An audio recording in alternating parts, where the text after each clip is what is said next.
두 줄밖에 안 되니까 우리 다 같이 한번 읽도록 하겠습니다. 천천히 호흡을 맞추어서 읽도록 하겠습니다. 시작.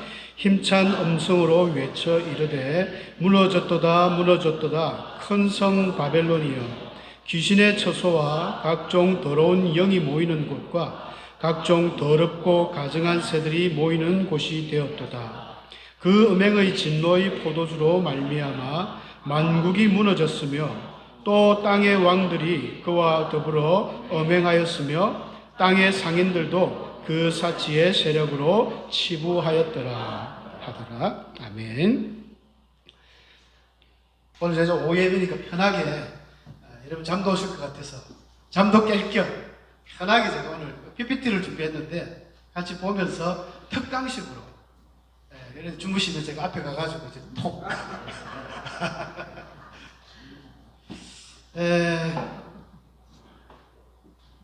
여러분 그 앞에 보이는 이 성이 바벨론입니다. 여러분 바벨론이라는 것은 성경에 나오는 수상적인 이름이 아닙니다. 분명한 역사적인 사실이 있는, 역사가 있고 또 분명한 그 기록들이 고증으로도 남아있는 실제하는 곳입니다. 그래서 성경에 보면 바벨론이라는 이름은 주로 아까도 읽었지만 귀신의 처소라든지 모든 음란하고 악한 것들의 대표가 바벨론입니다. 그래서 음녀 바벨론 이런 말도 나오고, 이 바벨론이 무너졌다는 거예요. 계시록 우리가 성경 맨 끝 성경인데도 그 14장에도 나오고 18장에도 나오는데, 얼마나 그게 바벨론 역사는 지금부터 한 2500년 전에 중건동이 실제했던 이스라엘 나라를 멸망시켰던 그 강대국인데, 그 무너진 소리가 요한 계시록에서 무너졌도다 무너졌도다 큰 성 바벨론이여 이런 이야기가 나옵니다.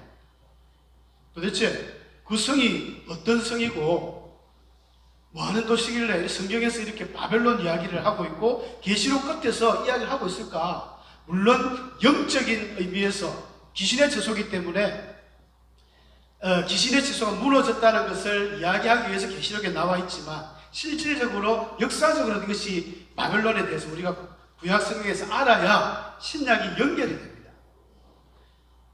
바벨론이 귀신의 처소가 무너졌다는 것은, 우리 예수님이 성탄절 이제 곧 오시는데, 이 성탄절 예수님이 오셨던 여러 목적이 있죠. 제가 주일학교 어린이들에게 누누이 강조합니다만 우리 다 아는 이야기입니다. 죄를 용서하기 위해서 오셨고, 그 다음에 천국과 지옥에 대해서 가르쳐 주셨어요. 예수님 오기 전에는 천국과 지옥에 정확한 개념이 없었거든요. 예수님이 오셔서 나는 위에서 없다, 그리고 사람이 죽으면 어떻게 될 것이다, 이런 것들을 이야기를 하면서 천국 지옥을 보여주시고, 그 다음에 중요한 것이 영적 세계를 보여주셨습니다. 영적 세계.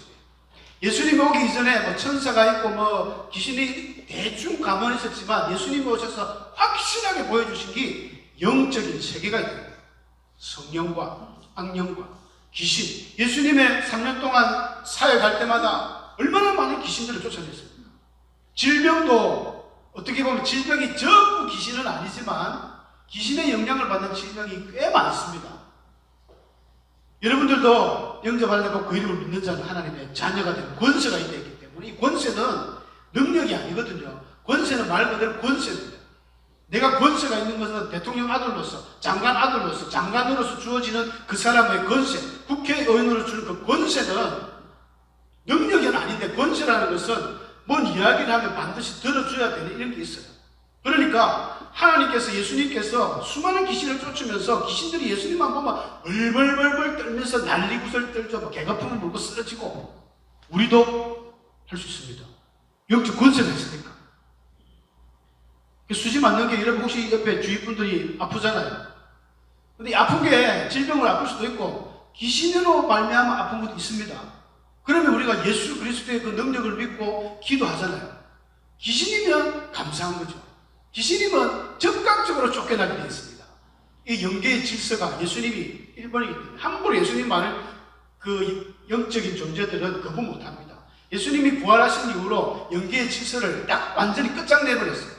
예수님의 이름으로, 예수 그리스도의 권세로. 그래서 모든 사도들도 그렇고 주의 제자들이 다 그랬습니다. 우리도 그렇게 할 수 있습니다. 영적인 권세가 갖고 있기 때문에 명령하면 돼요. 명령하면서도 경찰이 8톤 트럭을 멈출 때 제발 멈춰주세요. 제발 멈춰주세요. 당신은 신호를 위반했습니다. 제가 스티커를 끊을 테니까 제발 멈춰주세요. 이런 경찰이 어디 있습니까?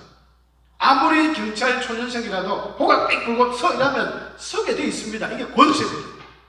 우리 그리스도인에게 가진 권세로 명령하잖아요. 수지맞게 만약에 귀신이 와서 병 걸리면 귀신이 쫓겨나면 병은 빨리 낫습니다.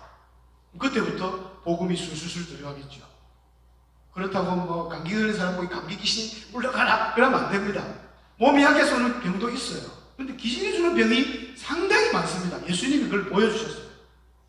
그러니까 이 바벨론이 음녀를 상징하는 귀신의 대표가 돼요. 이것도 박살이 나서 무너졌습니다.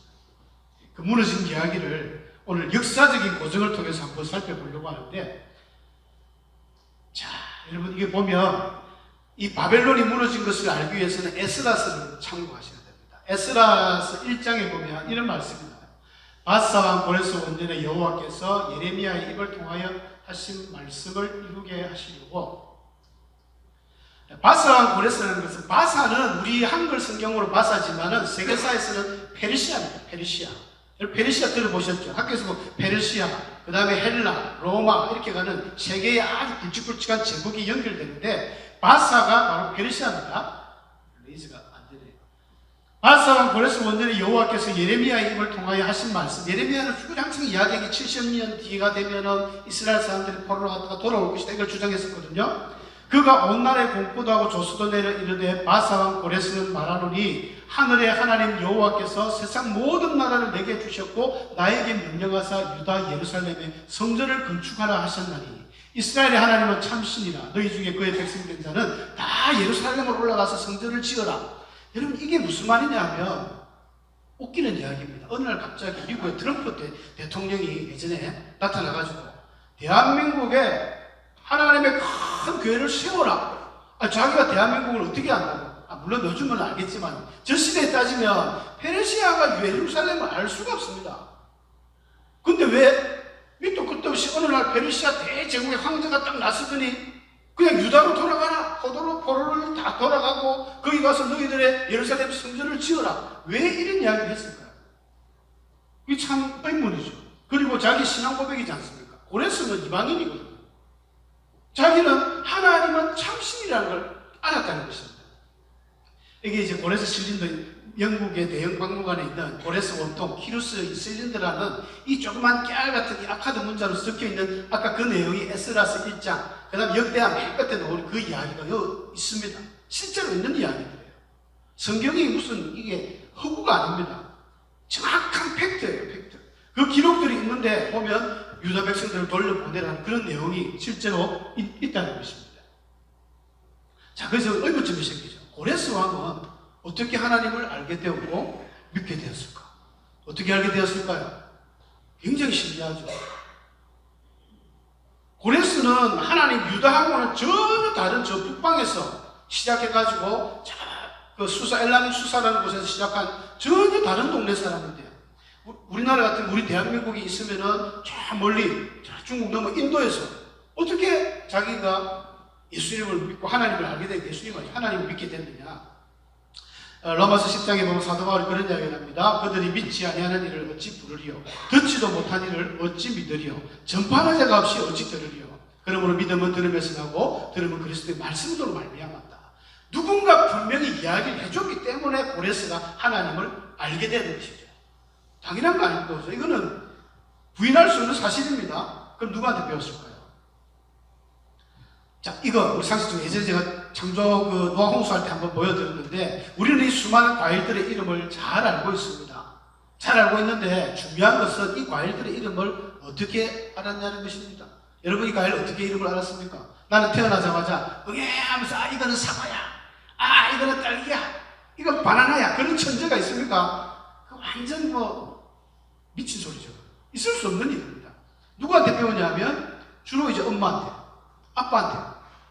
그것도 한 1, 2년 계속 가르치죠. 이거는 딸기야, 이거는 사과라는 거다, 이거는 포도라는 거다. 자꾸 이야기를 해줘요. 그러니까 그 아이가 자라면서 알게 되는 겁니다. 자연스럽게. 미국도 일본도 중국도 다 이게 똑같은 그 이름을 갖고 있는 거죠. 누구한테 들었습니까? 자기를 키워준 가장 가까운 사람들한테 이걸 들은 거예요. 들었기 때문에 알게 됩니다. 어느 날 우리가 다니엘서를 보면 이 다니엘이라는 사람이 이 바벨론의 그 당시 왕이었던 느부갓네살이 한 꿈을, 아주 신비한 꿈을 꿉니다. 꿈에 보니까 앞에 있는 그림처럼 머리는 금이고 이 몸뚱아리는 은이고 그 다음에 허리 쪽에는 이 구리, 동이고 그 다음에 다리 쪽으로는 쇠로 되어 있다. 이 꿈을 꾸고 너무 번민을 합니다. 도대체 이게 무슨 꿈일까? 예사로운 꿈은 아니거든요. 분명히 어떤 신적 계시가 있는 꿈인데 자기가 데리고 있는 모든 박사, 술객들, 점쟁이들 다 불러서 해석해라 해도 아무도 해석을 못했어요. 그래서 다 죽여본다 이래 하니까 다니엘이 기다려보시오 하면서 기도를 하고 자기가 느부갓네살이 꿨던 꿈하고 똑같은 꿈을 꿉니다. 무슨 말입니까? 이거는 하나님이 하시는 거예요. 어젯밤 상대방이 꿨던 꿈을 내일도 똑같이 꾼다. 있을 수 없는 일이죠. 하나님은 꿈까지도 역사하십니다. 그래서 다니엘이 죽지 않고 그 꿈을 해석해 줍니다. 왕이 꿈에 꿨던 그 꿈은 이런 것입니다 하고 이야기하니까 느부갓네살이 놀래가지고 뒤로 나자빠집니다. 그러면서 다니엘이 이런 신에 감동된 사람이 어디 있느냐 하면서 다니엘을 한순간에 가장 높은 총리로 임명을 해버리고 그 앞에서 절을 합니다. 그 대국의 느부갓네살 왕이 한낱 포로로 잡혀온 다니엘에게 절을 하는 거예요. 그래서 다니엘이 그때 설명해 주기를 검은 바로 당신 바벨론 왕입니다. 그 다음에 당신이 얼마 못 가서 죽게 되면은 새로운 이 은혜, 이 페르시아라는 큰 대국이 일어날 것입니다. 그 페르시아가 무너지고는 이제 헬라, 알렉산더 대왕에 의한 헬라 제국이 만들어질 것입니다. 이 헬라 제국이 끝나면 그 뒤에 로마라는 어마어마한 나라가 세계를 제패할 것입니다. 이 이야기를 수백 년의 역사를 바벨론 꿈꾸고 나서부터 이때가 5세기 때니까 BC 5세기 때니까 한 500년, 600년 이야기들을 하고 있습니다. 우리 성경에는 하나님은 보통 200년은 기본이에요. 100년, 200년 뒤의 일을 성경에 다 예언을 해놨습니다. 이게 성경에 다 숨어 있어요. 우리는 모르고 그냥 대충 읽고 넘어가 버렸지만은 조금 자세히 보면은 예전에 앞에 읽었던 게 지금 일어나는 이런 기사들이 굉장히 많습니다. 자, 다니엘이 꿈을 해석을 해주고 이제 고레스라는 페르시아 왕이 바벨론을 점령을 하거든요. 좀 이따 점령하는 이야기를 해드리겠습니다. 점령을 했을 때 다니엘이 고레스 왕에게 성경 공부를 시작하는 거예요. 당신이 여기 올 줄 나는 이미 알고 있었다. 우리나라에 가면 그 이사야라는 성경책이 있는데 그 이사야라는 선지자가 당신이 이미 올 줄 알고 내 종 고레스를 내가 예비했다. 이미 150년 전에, 한 200년 전에 기록을 해놨다는 거예요. 고레스가 황당하죠. 아니 고레스가 태어나기 한참 전에, 몇백 년 전에 고레스라는 이름 아는 것도 신기한데 당신이 행할 일, 당신이 어떻게 바벨론을 멸망시킨 이런 상세한 내용을 이사야에서 기록이 되어 있다. 그래야 고레스가 이상하다면서 이 다니엘은 그 느부갓네살 그 다음에 벨사살 왕까지 고레스 원년까지 고레스 한 3년까지 살아있었던 분입니다. 왕을 여러 번 바꾸면서 그래도 계속 왕에게 인정을 받는 하나님에게 신실하다 보니까 자루나 우루나 치우치지 않고 절하지 않고 하나님만 믿고 가니까 이런 복된 인생이 되는 거예요. 자, 고레스가 아까 이야기했죠. 이사야서 45장에 보면은 여호와께서 그의 기름 부음을 받은 고레스에게 이같이 말씀하시되 내가 그의 오른손을 붙들고 그 앞에 열국을 항복하게 하며 내가 왕들의 허리를 풀어 그 앞에 문들을 열고 성문들이 닫히지 못하게 하리니 내가 너보다 앞서가서 험한 곳을 평탄하게 하며 논문을 쳐서 쇠빗장을 부순다. 이게 무슨 말이냐? 논문을 부순다. 이 구리무처럼 옛날에 오늘날처럼 철이 강하지 못할 때는 놋을 썼죠. 놋방패 이런 걸 썼는데 그 문을 부수고 쇠붙장, 가물쇠를 부순다는 것입니다. 그러나 내가 흑암 중에 보아 은밀한 곳에 숨은 재물을 주어서 네 이름을 부르는 자는 이스라엘 하나님 중에 내가 알게 하리라. 그래놓고 예레미야서 51장에도 이따 바벨론 이야기예요. 여호와께서 이와 같이 말씀하실 때 보라 내가 네 송사를 듣고 너를 위하여 보복하여 그의 뭐를 말린답니까?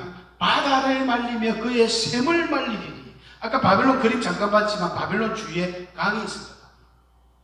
웅장한 강이 있어요. 이거죠. 여러분 여기가 어디냐면은 지금 이라크 사막지대입니다. 사막인데 그쪽에 흐르는 유프라테스 강과 티그리스 강 아주 큰 강이 있는데 거기서 모든 문명이 시작됐거든요. 아주 중건동의 뭡니까 초승달 지역에 아주 비옥한 땅이에요. 거기서 메소포디아 문명과 모든 성경의 문명들이 출발한 곳이 이게 바벨론이에요. 고대 창세기에 나오는 니무롯이 바벨탑을 쌓았던 그곳이고 고대 바벨론이고 이게 이제 새로운 신바벨로니아거든요. 여기서 이 느부갓네살이 이런 작업을 했는데 사막 한가운데 어떻게 강물을 끌어들였을까? 저기 유프라테스 강물을 땅을 파요. 땅을 한 3m씩 5m씩 파가지고 그 많은 흙을 어떻게 했냐면 흙으로 이 성전 성벽을 세우고 벽을 세우고 그 앞에 물을 팠으니까 물줄기를 끌어들여가지고 성 주변에는 이렇게 강물이 들어오게 돼요. 강물이. 그리고 성 안에는 여러분들 들어보실지 모르겠습니다. 이 바벨론의 공중정원, 고대 불가사입니다. 그 사막 한가운데에 엄청난 저런 숲과 물이 막 삼청으로 만들어졌죠. 야, 대단해. 이걸 어떻게 만들었을까? 신비한 일입니다. 근데 이걸 만든 이유는요, 그 메디아 왕국의 아미티스라는 공주하고 이 바벨론, 네부카드네자르 2세가 성경에 나오는 그 느부갓네살한테 결혼을 합니다. 근데 이 공주는 저 위에 페르시아 지방의 북쪽에서 왔기 때문에 풀도 많고 나무도 많은 곳에서 왔는데 또 결혼을 해가지고 바벨론에 오보니까 사막밖에 없는 거예요. 그러니까 향수 피게 버리죠. 고향에 돌아가고 싶은 마음이 드니까 이 느부갓네살이 너무 마음이 또 그 아내를 사랑하다 보니까 사막 한가운데 이런 어마어마한 정원을 만들어 버렸습니다. 여러분 집에 와서 한번 찾아보시면 바벨론의 공중 정원은 정말 기가 막힙니다. 어떻게 이렇게 만들었을까? 지금 과학자들이 풀어가지고 물을 이렇게 수레바퀴를 해서 물을 올리고 물을 내리고 그러면 사막 한가운데 이런 게 떡하니 있으니까 바벨론이 정말 신기한 나라예요. 자, 그래서 여러분들이 100번 말하는 걸 한번 보는 게 낫기 때문에 제가 이 3D로 만들어진 그거 만화는 아닌데 그런 걸 2분짜리밖에 안 됩니다. 보시면은 정말 잘 만들었더라고요. 예전에 제가 했는데 나오고 있죠. 저기는 나오는데 여기는 안 봐. 한번 보십시오. 잠깐만 보시면 그 바벨론의 웅장함은 상상을 초월해요.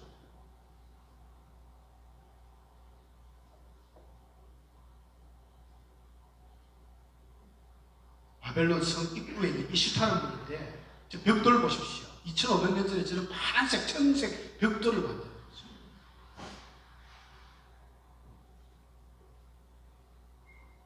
성 안에 들어가면 그 모습들을 3D로 뭐 이렇게 상상으로 만든 것이지만 너무 잘 만들었어요.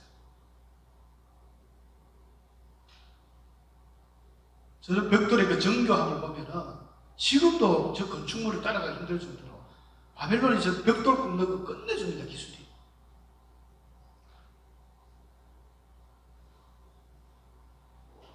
거의 2층 집으로 해가지고 그 위에 성벽이 얼마나 넓으면 그 위로 길이 나가 있기 때문에 다 다니고 사막 한번이 공중정원이죠. 끝내줍니다.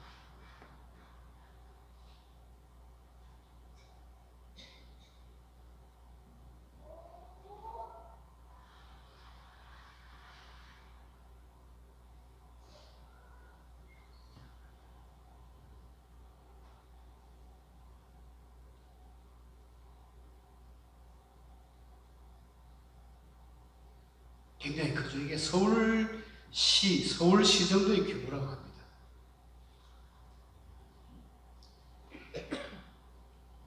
실제 중건동에 있었던 바빌로니아. 저 이제 중간에 저기 지구라트라는 우상 숭배하는 곳이죠. 바벨론이 우상 귀신의 도시, 모든 우상을 섬기는 곳이라 했지 않습니까? 저기서 모든 제사를 다 드립니다. 바벨론에 마르둑이라는 마르둑 주신이 있는데 그쪽에서 막 제사를 드려요.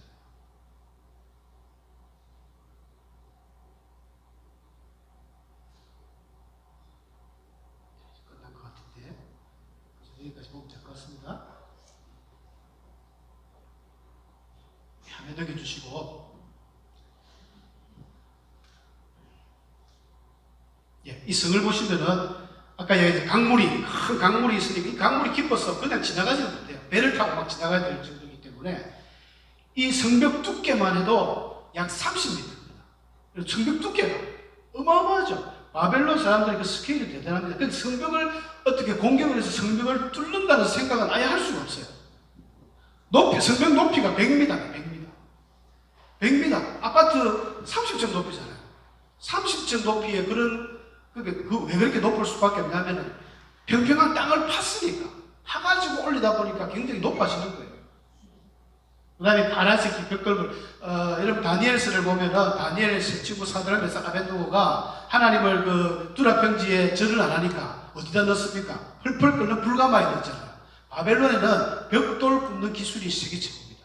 역청, 오늘 석유죠. 역청이 많이 나기 때문에 그 역청을 이용하고 짚을 이용해서 벽돌을 잘 만들었어요. 그러니까 그런 가마가 철철 끓는 뜨거운 가마가 많아요.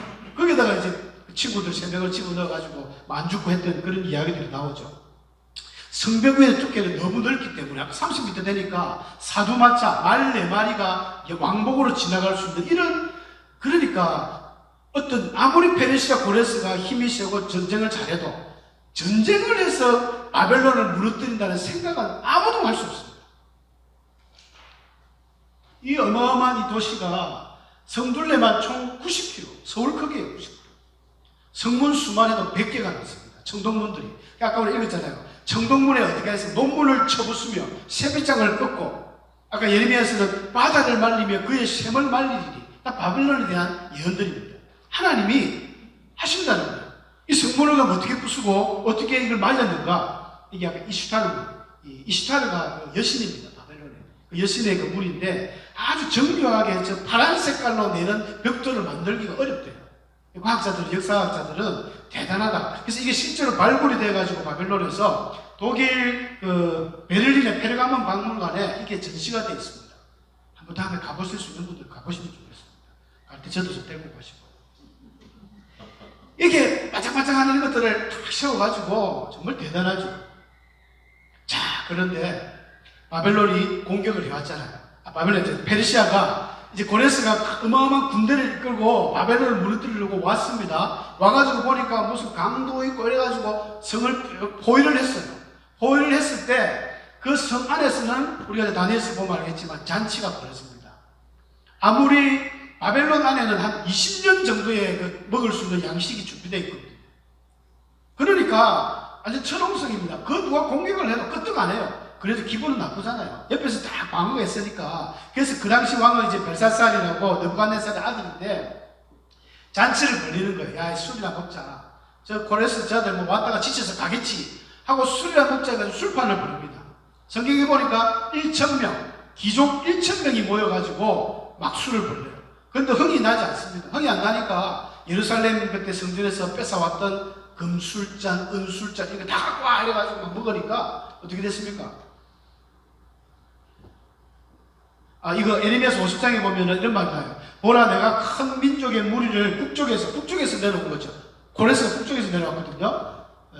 바벨론을 대항하게 하더니 그들이 대열을 벌이고 쳐서 정복할 것이라. 그들의 화살은 페르시아는 화살을 잘 쏩니다.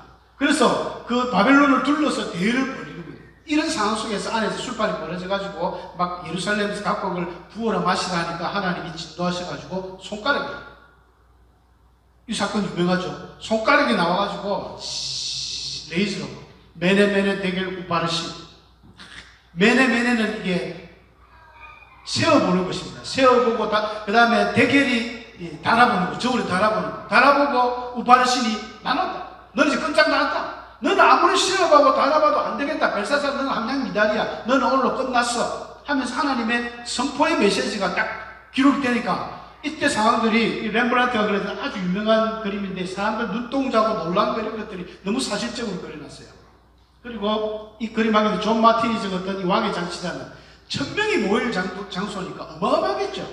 그 큰 장소에서 모여가지고 화살 보이는 저쪽에 이제 그 쓰여 있는 거예요. 메네메네 대겔 우바르시 하면서 하니까 사람들이 막 기절하고 막 그 잔치가 엉망이 됩니다.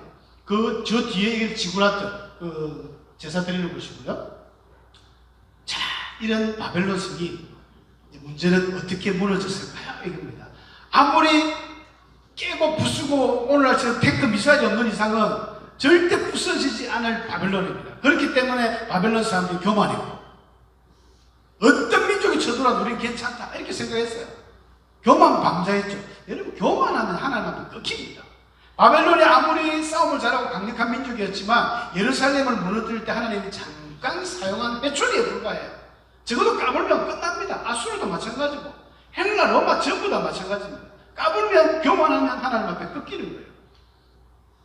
자, 아까 이 엄청난 강물, 유프라테스 강물이 깊은 강물 있잖아요.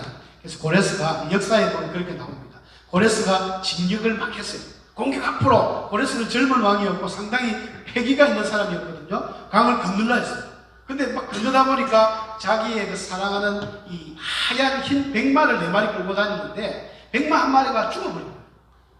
백마 한 마리가 죽으니까 여러분 4마리는 한 마리 없으면 얼마나 보기가 흉합니까? 우리 가시런한 이빨 중에 한 개 더 빠지면 보기 싫죠. 고레스가 너무 화가 나가지고 자기 밑에 모든 부하들에게 야 강물을 다 파버려라 파버려라. 그러니까 왼쪽으로 180갈래 오른쪽으로 180갈래 360갈래를 땅에 옆에서 전부 파버렸습니다. 몇 개월 동안. 그래서 여인들이 치마만 살짝 걷으면 건너갈 수 있는 그런 물 높이가 되도록 떼울을 만들어버려 했어요. 옛날 싸움의 그런 스킬들이 대단하죠. 진짜 파버렸습니다.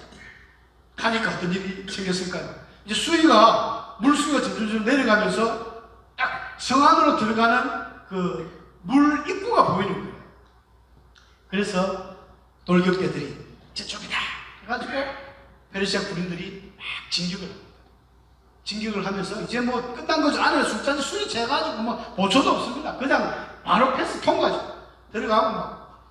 그래서 그날 다니엘서 5장 30절에 보면 그날 밤에 갈대아는 바벨론이거든요. 갈대아 왕 벨사살이 죽음이 남아있고 메대 사람 다리오가 메대 사람 다리오는 고레스의 그 외삼촌입니다. 그러니까 나이가 많죠. 이날 사건 이후로 이 아까 그 벨사살은 무릎이 덜덜덜 떨리면서 겁이 나가지고 도대체 저 글자를 해석할 사람을 찾아오라. 그러면 이 나라에 새 치리자를 만들 것이며 자주 옷을 입히고 금사슬을 해주겠다. 다니엘이 와서 같은 뭐 이불이요 쭉 읽어버리니까 다니엘은 그때 금사슬을 받고 자주 옷을 입고 셋째 통치자가 되면서 문을 차고 들어오는 저 페르시아 군인들에 의해서 바벨론이 순식간에 끝나버려요. 도무지 무너지지 않을 것 같은 바벨론이 이렇게 허무하게 어떻게 무너졌을까? 하나님이 해주신 거예요. 하나님 밖에는 답이 없습니다.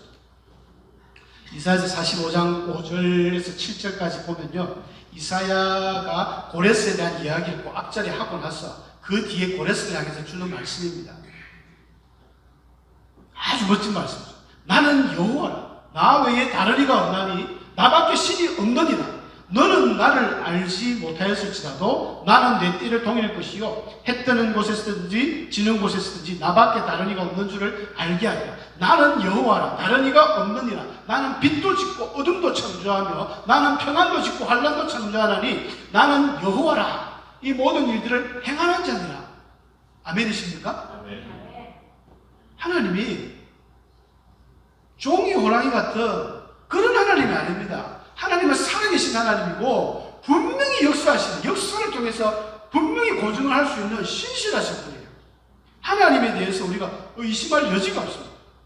분명히 존재합니다. 하나님을 모르는 사람들은 너희가 믿는 하나님 그거 뭐 믿을 수 있나 이러지만 아닙니다. 하나님 분명히 살아계시고 세계 역사의 곳곳마다 그 주관자가 되셔가지고 알렉산더 대왕도 마찬가지예요. 페르시아도 알렉산더 무너졌는데 하나님이 세밀하게 알렉산더 대왕에 대한 것도 다니엘서 11장 넘어가면 꼼꼼하게 하나님 다 열해놨습니다. 제가 마지막 붙여줄 수 있어요. 정확하게 하나님 그 기록에 맞춰서 이렇게 움직이십니다. 감히 이런 역사들이 최소한 200년, 300년 전에 이미 요시야 왕이 나올 것도 하나님이 300년 전에 예언했잖아요. 다 예언이 되어 있는 겁니다. 여러분 이 말씀을 같이 읽고 마치겠습니다. 너무 중요한 말씀이죠. 시작. 나는 빛도 짓고 어둠도 창조하며 나는 평안도 짓고 환난도 창조하나니 나는 여호와라. 이 모든 일들을 행하는 자니라. 아멘. 기억하십시오. 빛도 짓고 어둠도 창조하고. 원래 이 바벨론 사람이나 페르시아 로마 사람도 빛의 신이 많아요. 애국도 그렇고 항상 태양신이죠. 빛에 대한 그런 신을 많이 합니다. 이 미트라그는 이름은 다 바뀌었을 거지. 아우라마스타라 해가지고 페르시아는 빛의 신이 있어요. 그 다음에 어둠의 신도 또 있거든요. 근데 하나님이 빛의 신, 어둠의 신 따로 있는 것이 아니라 빛도 내가 만들었고 어둠도 내가 만들었다 이놈들아. 세상 모든 걸 내가 만들었지 그런 신이 있는 게 아니야. 하나님이 분명히 이야기해 주는 겁니다. 그리고 또 한 가지, 하나님은 평안도 짓고 환난도 짓는 거예요. 우리 성도들 가운데 어려움이 막 고난이 닥쳐오면 하나님이 없는 것 같죠. 하나님 왜 나만 이렇게 어렵게 하십니까? 하나님이 환난도 창조했다는 거예요. 여러분 우리에게 어려움이 있으면 하나님을 찾습니다. 그런데 성경의 모든 역사가 증명하듯이 사사기 때부터 모든 역사서를 지나오면서 너무 평안하니까 범죄를 하는 거예요. 평안하고 돈이 남아나니까. 북이스라엘 여로보암 2세 때는 돈이 너무 많아가지고 얼마나 사치스럽고 향락의 문화가 아모스 서지서 보면 다 나옵니다. 뭐 사람 목숨을 은 한 킬레 받고 신발 한 킬레가 팔아버리고 뭐 아버지 아들이 온갖 타락해가지고 한 여인 집에 막 들락날락거리고 돈이 많으니까 헛짓거리를 하는 거예요. 그러나 고난이 오고 어려움이 오니까 사사기서에 막 죽겠다 바로에게 고통을 당한 이스라엘 사람들이 하나님께 막 부르짖고 기도하잖아요. 어려움이 없으면 하나님을 안 찾습니다. 그런 의미에서 환난도 참 감사한 것이죠. 우리의 생각을 어떻게 하느냐에 따라서 틀립니다. 저도 환난을 당하고 있습니다. 저도 어렵습니다. 그러나 이 어려움이 있기 때문에 주님을 더 붙드는 거죠. 어려움 없으면 하나님 안 찾습니다. 그래서 적당한 어려움, 너무 힘들면 우리가 너무 고통스러우니까. 근데 하나님이 그거 모르겠습니까? 다 믿음의 수준에 맞게 주십니다. 그때마다 여러분들이 이 말씀 기억하세요. 하나님은 평안도 주시고 환난도 창조하셨다.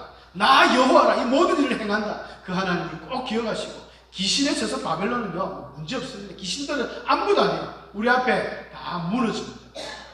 예수 그리스도 이름 앞에 벌벌 떨면서 쫓겨나는 그런 세력 무수할 필요 없고 하나님 믿고 당당하게 나가면 우리는 언제 어디서든지 승리하는 삶 살 줄로 믿습니다.